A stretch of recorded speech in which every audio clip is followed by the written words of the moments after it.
Um, I must confess, I'm slightly nervous giving this talk, primarily because having given another talk on another social reformer before, who was from India, I was very comfortable being able to stand up and talk about this woman named Pandita Ramabai, because I knew the world that she came from. Whereas, as I stand here to speak about Japan, I'm aware that I've never been to Japan. I have very few friends who are Japanese, and I know very little about Japan, to be honest. And I've tried my best in the last 6 months to read as much as I can to understand what I call the unique arc of Japanese history. Who are the Japanese people? Why has their history taken shape the way it did? So I do stand and speak here with more ignorance than knowledge, I promise. But hopefully I know a little bit more about this man's life. So I'm going to talk about him sort of from my notes a little bit, but also based on what I've read. I don't feel like I've fully turned a corner in understanding his life. And I would suggest that if you want to understand his life, this is a biography that was published on the centenary of his birth. And even in this biography, I felt it opened up a lot of questions for me, particularly in his role, both in Japan but also globally as he traveled and spoke. And so I give this talk as a sort of to explore together how we understand this man's life, an extraordinary life, to be honest. In fact, before I read this biography, I was so compelled by I read 2 other biographies before that. I was so compelled and blown away that I thought, I want to be like this man. But then as you dig deeper, you realize he's also very complex, and there's a lot of things in his life that I'm yet to make sense of. So to start off with, I would say that Christianity in Japan is, in terms of percentage, there's a very small percentage of people in Japan who identify themselves as Christian. And also there was that period, if you've seen the film Silence, based on the novel by Shusaku Endo, you know that there was a period when Portuguese missionaries and Spanish missionaries were working there, and then Japan closed to the outside world, and they were called the hidden Christians, who survived during that period.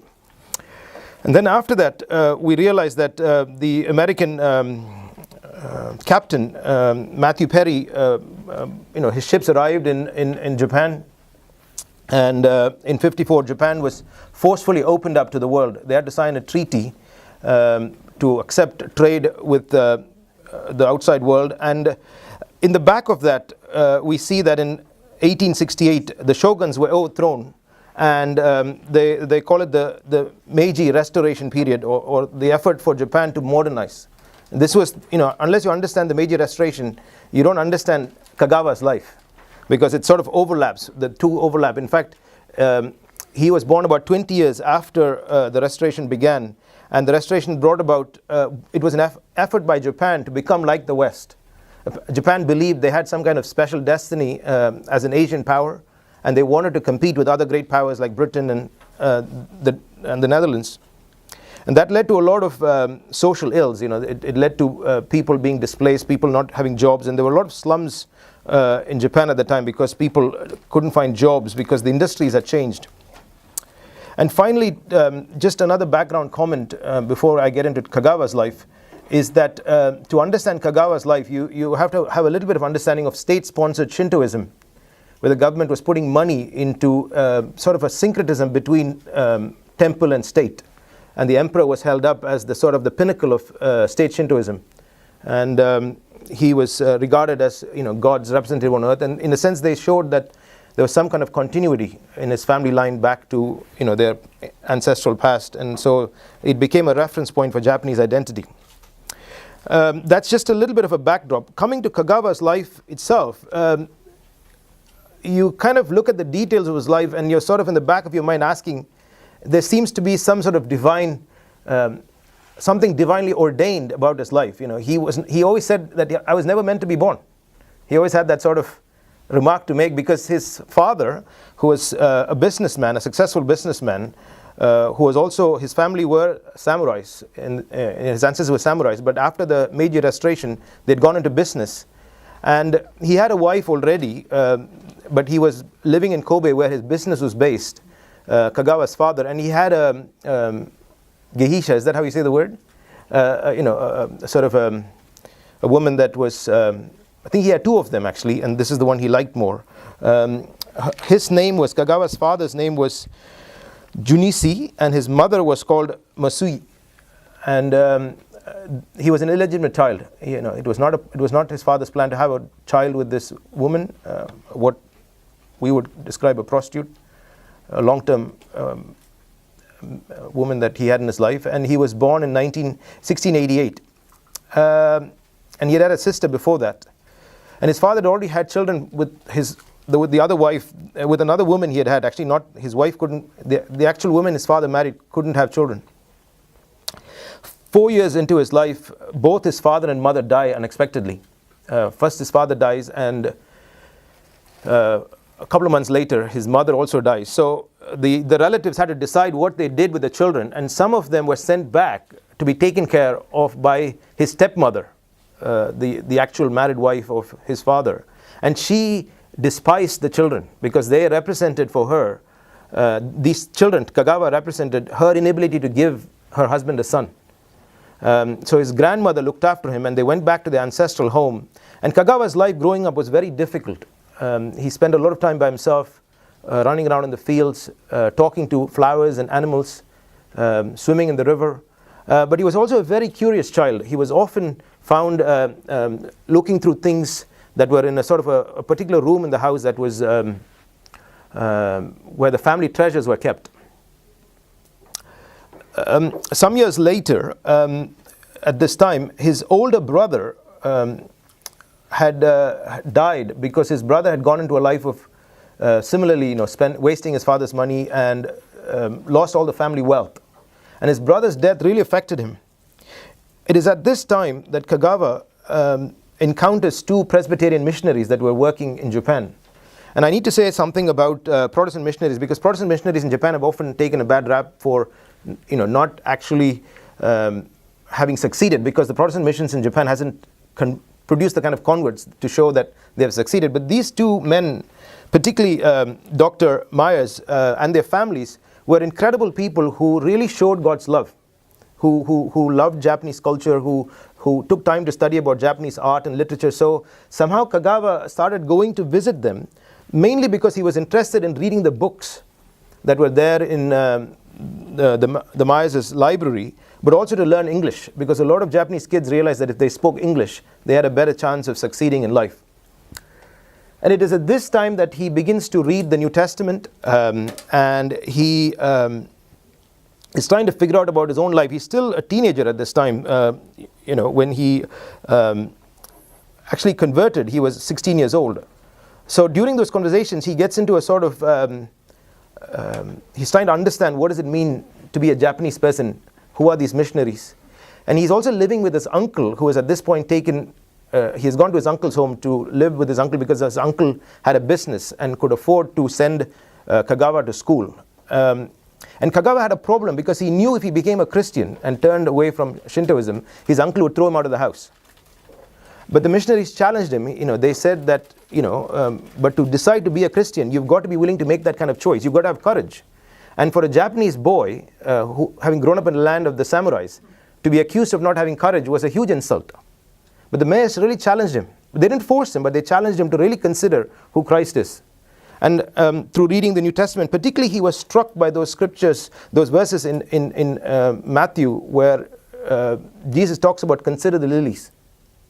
That line actually really spoke to him. He referred it back in his novels actually. Consider the lilies. And so he got baptized in 1904 when he was 16 years old. One more incident in his early life that I want to refer to. Even at a very early age, he was very committed to wanting to literally do what he read Jesus did. So at this time, the Russo-Japanese War was going on 1904 to 1905, and many of the boys in his school would come wearing military uniforms, and he refused to do that. And there was one time when they had to do like a military drill with like fake wooden guns, and he refused to take part in it, and he got beaten in his school for that and sent home. And because his uncle intervened, he was actually sent back to school. So he had, even at a very early age, he had this sort of, he wanted to live like what he read Jesus did and lived like. This was Kagawa, as a very young boy, in his early life, where he was trying to reject this idea that to be a Japanese person, you had to support Japan's war with Russia. Through the help of the mayors, he decides he wants to become minister, at which point his uncle kicks him out of the house. The mayors offer him some place to stay, and then he goes to the Kobe seminary to study. I'm jumping over lots of bits of his life, and I'm going a bit quickly as well, because I want to get to the bit of his life that is more interesting. He decides to do something that marks a sort of turning point in his life. In Christmas, just after Christmas, I think it was, or just around Christmas, on the 23rd of December, he decides to give up living at the seminary and move into living in the slum in Shinkawa.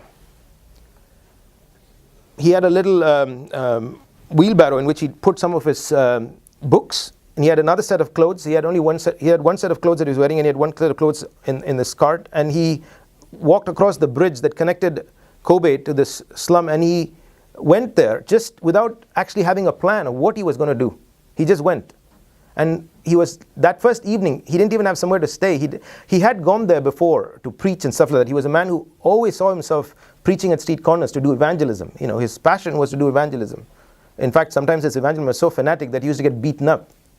One time in the slum when he was preaching, somebody punched his face and 2 of his teeth got knocked out. And for a long time, he didn't have these 2 front teeth. And he would say that I could use this as an excuse to explain why I don't have a good English accent.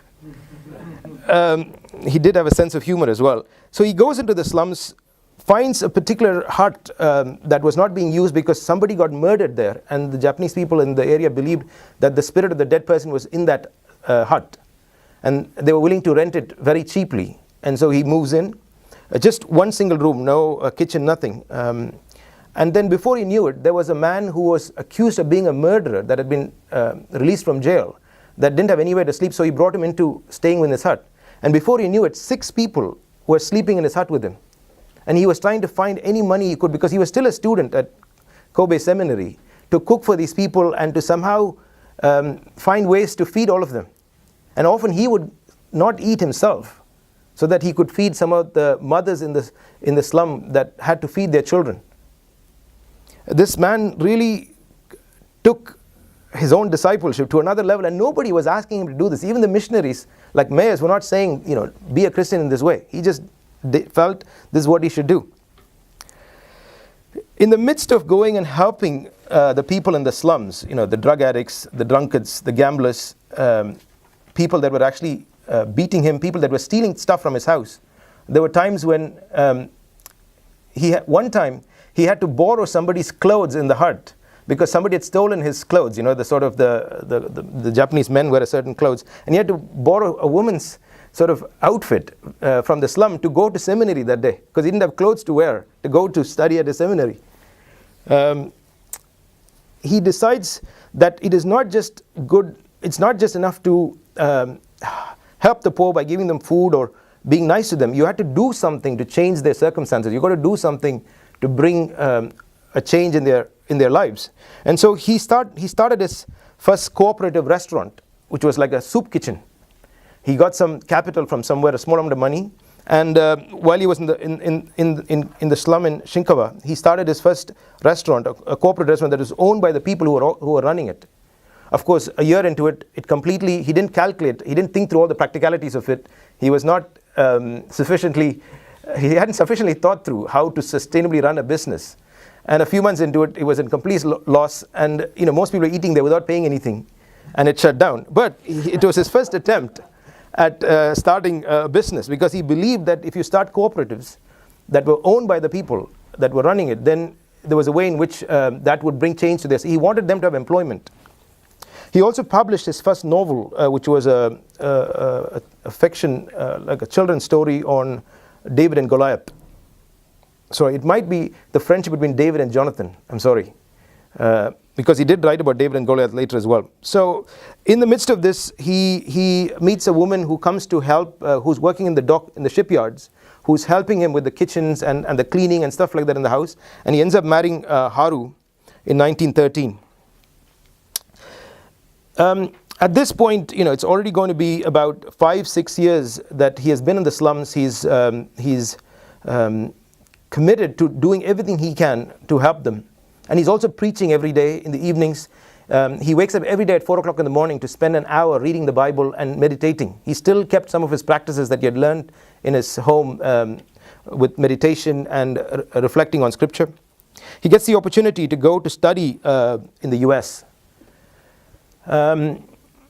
He leaves just the year the war began, the First World War began, goes to the US to study at Princeton. And he is completely disappointed at Princeton because the teaching level was very basic. By the time he was 17, 18, he had already read the writings of Charles Darwin, all of the writings of Charles Darwin. He had read all of the writings of Immanuel Kant in German. He taught himself German so that he could read Kant in German. How he had this ability to read most of the well-known theologians of the 19th century. He was reading them. And so when he went to Princeton, he was rather disappointed by the level of the academics there. So he sort of gave himself his own sort of study program. And he didn't want to go to class. He just said, I'll write the essays. And then tried to get into doing, because he was at Princeton Theological Seminary, he wanted to get a Bachelor of Arts from Princeton University in studying biology, because he believed that if he studied something about biology and agriculture, he could help people with producing better food.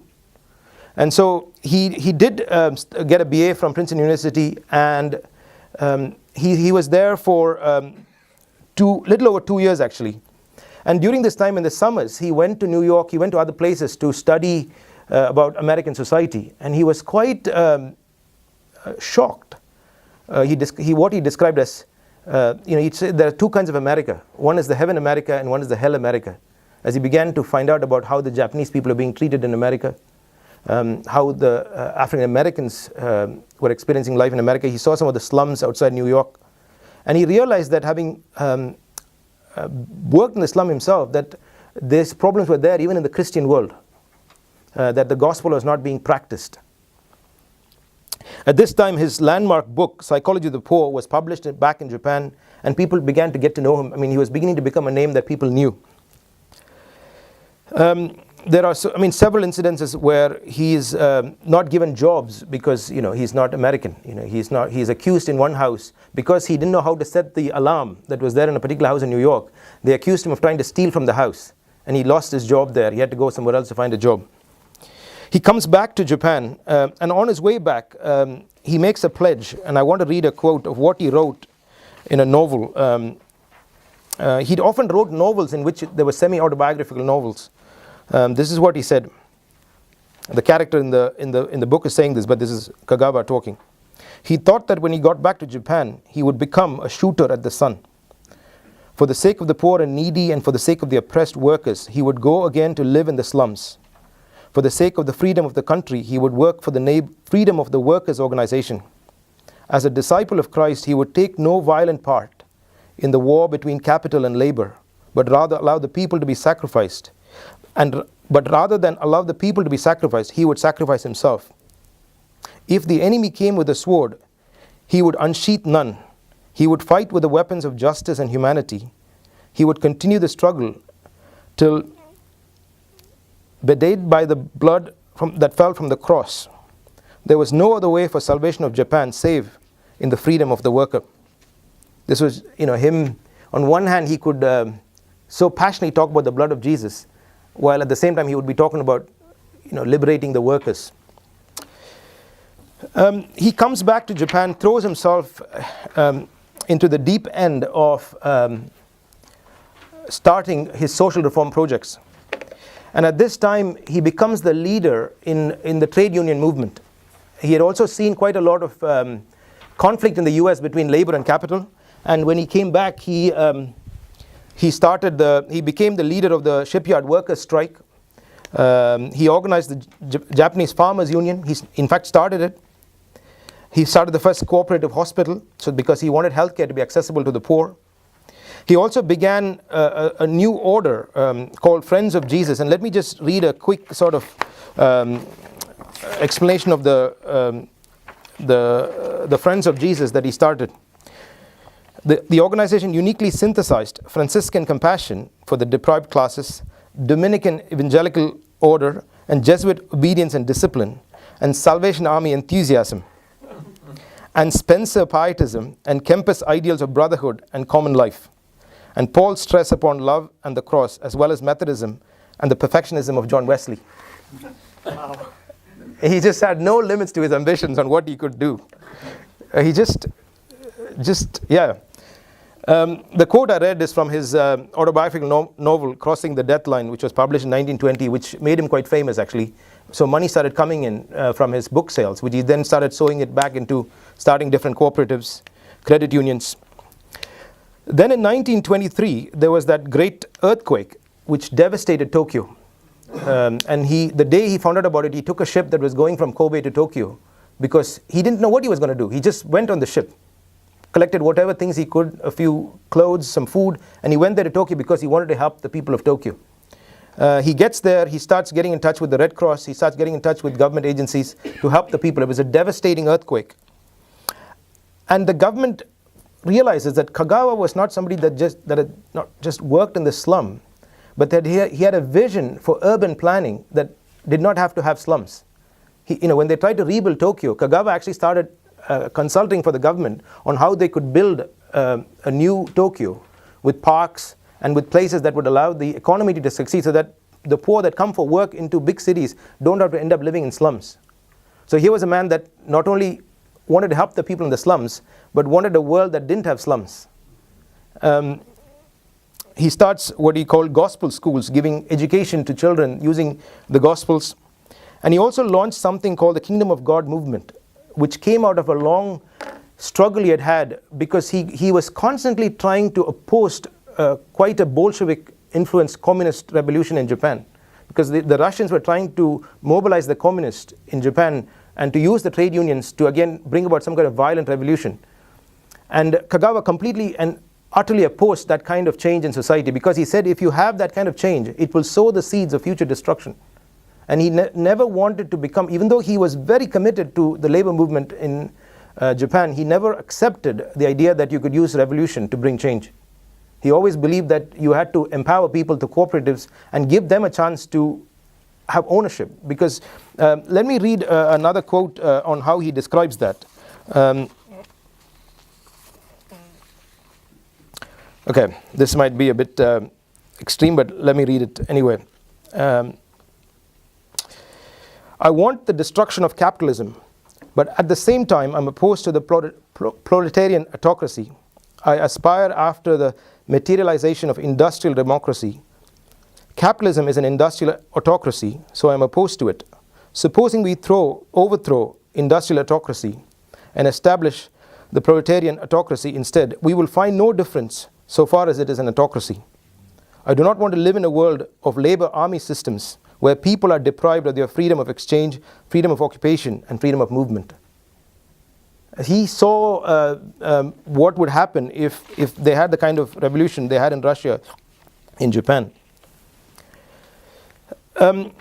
He then, because his fame starts spreading, he is invited to the US to speak, and he goes on these speaking tours. But he had a very famous tour in the US where he promoted what he called brotherhood economics. So one of the key ideas in Kagawa's life is this idea of brotherhood economics, which I think was, Michael, I don't know if you'd think that was a forerunner to relational thinking, but which was based on this whole idea of the cooperative movement. Also, at the time when Japan had invaded China in Manchuria, he went to China to apologize to his Christian brothers and sisters there and to say sorry on behalf of his nation what Japan was doing to the Chinese. And he was arrested and was put in jail for it. During his trip to the US, the big trip that he did for 6 months, people in the US began to sort of suss him out. Because there were a lot of people, particularly the big capitalists in California, were quite opposed to the New Deal that sort of came into play after the Depression. And they saw that the New Deal was an overstretch of federal government, and they saw that as being sort of getting in the way of private ownership of business. And so when Kagawa came to the US to talk about brotherhood economics, some of the more conservative wing of the church had mobilized to actually prevent him from speaking and also to sort of get him out, to not make this idea of cooperative movement in America succeed. There was quite an opposition to him. In fact, there's a very moving passage. There is a moving incident. I think it was in just outside New York, where there was this. They had taken camp in another hotel near where he was having his meetings, and the group that was opposing him was accusing him of promoting communism, because in the US already at this point the fear of communism had come in because the Russian Revolution had taken place. And it was very interesting that the woman who was introducing him was the head of the business community in America. So in a sense, people, instead of engaging with him, were already beginning to see him as somebody that, and I think some of the opposition to Kagawa was being fed by the suspicion of Japanese that were living in the US at this point. And as you know that, before the Second World War, Japanese were being taken away to live in what was effectively concentration camps. So he found it difficult on that trip in the US that there were people that were so opposed to what he was trying to say and do. He also visited my city in India, which I can be very, very proud of. He came to my college to attend the World Missionary Conference in 1938 and met with Gandhi. And both of them had a very robust exchange, to put it mildly. Kagawa challenged Gandhi about his views on how he related to the untouchables, and Gandhi challenged Kagawa on some of his views in how he saw a particular group of people in Japan who he thought were destined to be poor always. But I won't go into that now. Let me sort of go into one bit of his life. I've got another 5 minutes, and then we can take some questions and answers about his life. The Second World War, and this is where his life gets very difficult to make sense of, is here was a man who had given his whole life to pacifism, to peacemaking, and he had organized the All Japan Anti-War League. He had been in prison for leading the anti-war movement, but he could not prevent Japan in the end going to war with the US. He made a last-ditch effort to the US to stop the war. E. Stanley Jones, if anybody knows that name, he was a missionary, Methodist missionary in India. He and Jones and Kagawa had studied together in Princeton, so they had known each other from the Princeton days. And both of them went away for a retreat to pray together that war wouldn't happen between Japan and the US. But in the end, war did come. And during that period when the war was going on, his life is the most difficult part of his life to understand how the Japanese military establishment managed to co-opt Kagawa into using him for anti-US propaganda. And he had to, it's difficult to understand, and I need to do a bit more reading to fully grasp. Was he being pragmatic? Did he lose his principles? But he did end up speaking very harshly against America at that time. In fact, he said these bombs that are being dropped on Japan will become the very reason for another 1,000 years Japan would never be Christian. He called America not a land that believes in Jesus. But partly because I think he was not getting information from outside of what the Japanese were doing to the Koreans or the Chinese, or he just sort of goes off balance a little bit during that period. But at the back of the war, his efforts for peace pays off, because Japan becomes the first country in the history of nations to have a constitution in which war is made illegal. Article 9 of the Japanese constitution is, a lot of the credit for that article being in the constitution is because of Kagawa's peacemaking efforts. That no nation on earth has ever included in its constitution that it will never go to war. There is no legal basis right now for Japan to go to war unless they change their constitution.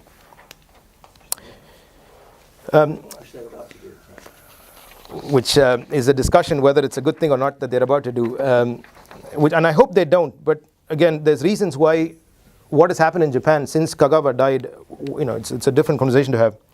He goes on to become, quite a prominent global elder statesman after the war. Particularly the Americans, I think, were a bit blindsided by the fact that here was a Japanese Christian that come and meet him. His palace had been bombed, so they met near the palace.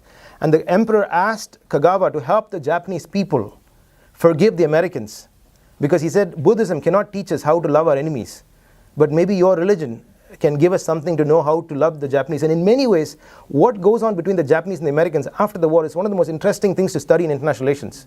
How could a nation that has been bombed by an atomic bomb by the Americans end up coming to have that close relationship and friendship with? There was a genuine sense of Japanese people wanting to start afresh. And the first step in that starting afresh for the Japanese was to love the Americans, who were of course there. MacArthur had come, and Kagawa met with MacArthur a few times, including writing a letter to him, asking him, pleading with him to show mercy on the Japanese. Don't treat us harshly, we're a nation that believes in honor and shame. Give us a chance to show the world that we can be a different kind of nation. So yes, and he was nominated for Nobel Peace Prize on 5 occasions, 3 times for literature and 2 times for peace, but he was never given the Nobel Prize, I think probably for the same reason that Gandhi was never given the Nobel Prize, because until that point, only 2 non-white people had been given Nobel Prizes. So it's understandable why Kagawa or Gandhi never got the Nobel Prize. And he died in April 25, 1960. So let me just say 4 things about Kagawa in closing, and then I'll take questions. I said I'll finish at 1:15. It is just 1:15 right now. Kagawa was a peacemaker in a nation that wanted military greatness.